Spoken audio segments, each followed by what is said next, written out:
How's it going, Football Daily crew, and welcome to our brand new show. It's Sunday vibes. We're pretty chilled right now. We're in a pub, having a little tea, having a lime and soda, and having a Coke. I'm joined by Patrick Van Straten and the man himself, Christopher Hamill, old Specky in the corner. You guys have been sending in your questions all week.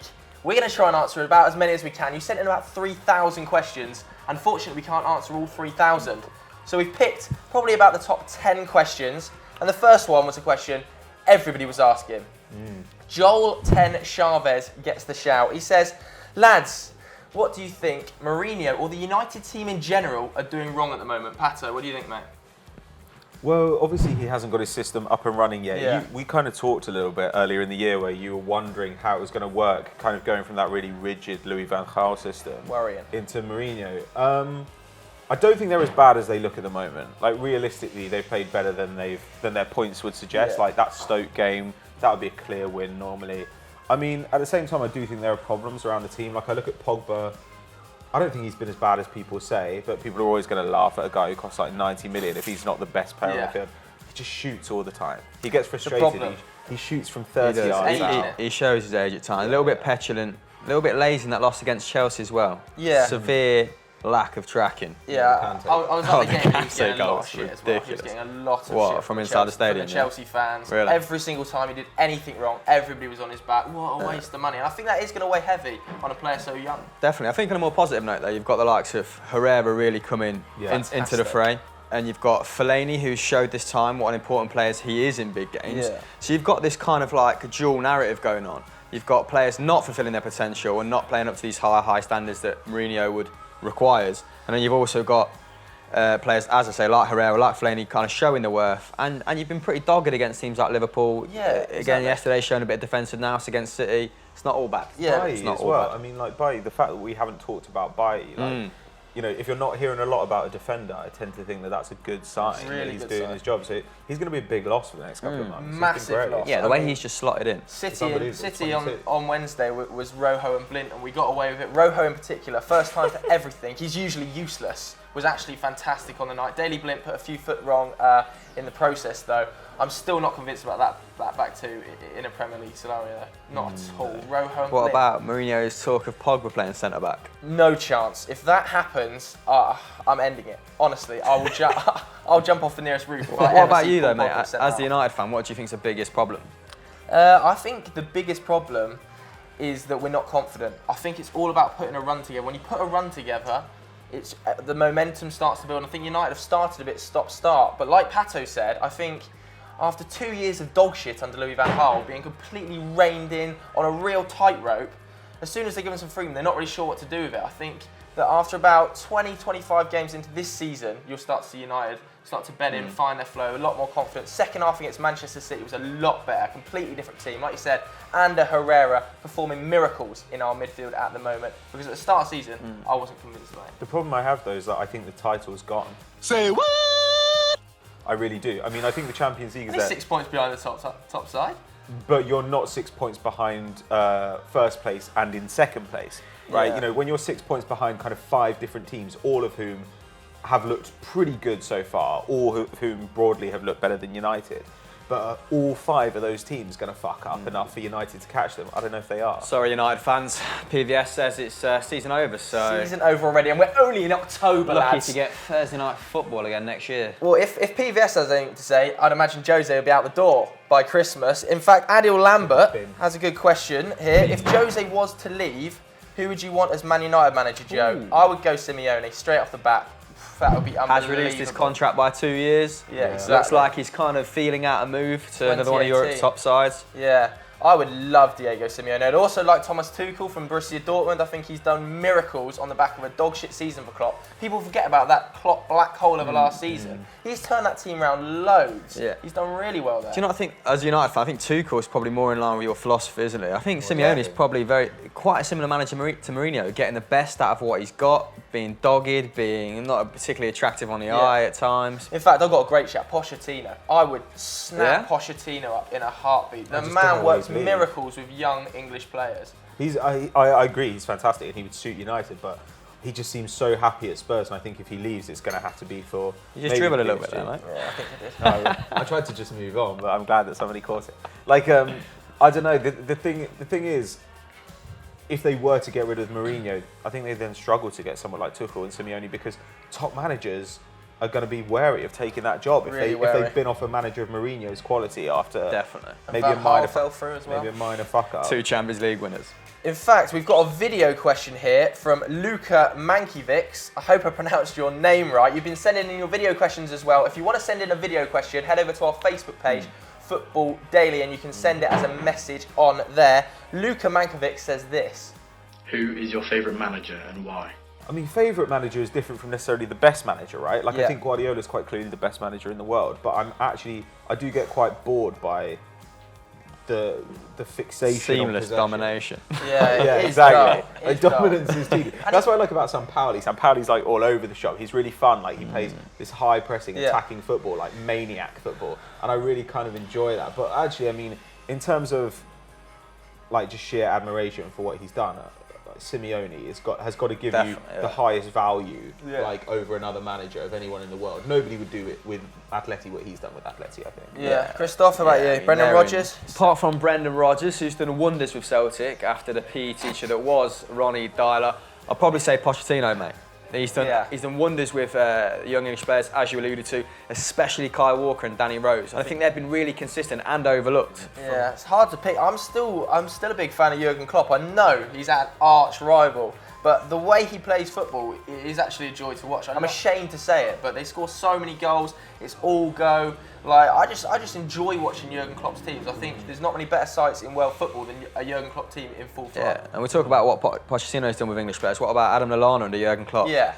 Yeah. Different Like a player. completely I different player. slated Lallana. Well, you would not believe how badly I killed Lallana You in would the office. believe how badly. Honestly, I thought he didn't have any end product. He didn't get nearly enough goals, nearly enough assists. It's all turned round. Was it 3 goals and 3 assists in 6 games? Something like that. Something like that. Something like that. Incredible stuff. Here's another good question. One from Tigers. He says, who would be your ideal signing for the club you support? There's not much point asking you, Chris, because nobody gives a fuck about Celtic. But Patrick Van Straten, Arsenal. Unnecessary, totally rude. But Arsenal, Pato. Surely a one striker. of the biggest clubs in the world, mate, so just going to take a sip from a Coke. Yeah, I mean, guys who are around now, it's kind of difficult. Like, I don't really think that there are your outstanding candidates. I mean, like, there's Lewandowski and Suarez and stuff, but I mean, really? But I don't know, if I'm talking the last few years, I guess that, obviously Messi, Ronaldo aside, Neymar, I'd probably go for like 13, 14 Diego Costa. 13, 14 Diego Costa, the bully. Pat's Just a hopping in his schoolyard time bully. machine. He's just so... Would you take him now, though? Yeah, probably. I'd have taken him this summer, sure, definitely. He's still, what, 26 years old, 25? No, he's older than that. Mate, he's about 28 now. 42. Yeah, he's He's actually seen in it. his He's clearly 50s. about 50. Mate, But fucking crevices hell, I in mean, his face. He's quick, he's really strong, he's good in build-up play, he runs wide, he works hard. Arsenal have been accused of being a little bit soft recently. Well, yeah, haven't and we never were that. Like if you look back at the Invincibles team, there were a load of guys in there who were bullies, you know, like they? Proper hard Keown bastards. and Vieira, and even Bergkamp was actually secretly a dirty bastard. and that's kind of what you need. Like Diego Costa, I feel like we're transitioning towards that again. Like we got in Granit Xhaka, who's an absolute leg breaker of a man. He's a head case. You know, we've got Yeah. Gabriel on the bench, who's like, you know, the modern day Keown. He's just a thug. So I think that like if you brought in Diego Costa, defences would hate it. Don't need him, mate. Got Theo Walcott, the boy, absolutely rinsing me the points. Come on then, we may as well ask about Draft. Celtic. Somebody might care in the comments. I was really hyped up for James McCarthy coming from Everton this summer. I think he would have worked really well in Brendan's 4-2-3-1. Obviously didn't happen because Everton didn't get Sissoko, had the playing field up for him, didn't go. Cheers for that. I think what Brendan's done is getting the best out of what he's got. What we're seeing is a rejuvenated Scott Brown, Tom Rodgick playing really, really well. Obviously him and Tierney have been linked with Arsenal. This is And- like 50% whiskey, by the way. yeah, Chris is and drinking. he's brought in Scott Sinclair, who's got a point to prove after wasting a couple of years at the likes of Aston Villa, City. So he's doing a good job. It's your ideal signing, though, mate. You can have Arturo Vidal. Mate, James McCarthy, yeah, quality. It says something when your manager's been your best signing in the last 10 years. Very So- true. True of Atleti, though. Very true. I think there's only one man for United. I'd take Antoine Griezmann every single day of the week over pretty much anybody in world football. I think he would link our attack to our forwards perfectly. He would drop deep. Imagine him and Anthony Martial. I think the Football Daily guys will probably be able to determine that because he's in transfer talk every second or third week. Please move, Antoine. Just please move. Who do you think would be a good sign-up for the likes of Arsenal, Manchester United, though? Let us know in the comments. No, Not Celtic. ignore Nobody Celtic. really Rangers, cares. if anything. Here's a good question from Adam11 Rico, who asks, is Neymar on the way to the Ballon d'Or, lads? He's got to be, hasn't he? I mean, this kid is exceptional. Well, Ronaldo's 32 now, Messi's 29. Suarez is 29. Yeah. Suarez is 29. So you're looking at, in 3 or 4 years' time, who's he competing with? Pogba, his Kevin De natural Bruyne, disadvantage being a centre Kevin- midfielder. People like Dybala and Ousmane Dembele, you'd expect to be there one day, but they're not going to be there yet. Not just yet. In 2 years, are they? There's They'll not be many 22 people or 21. who are Neymar's age who are as consistent as he is at the moment. Griezmann?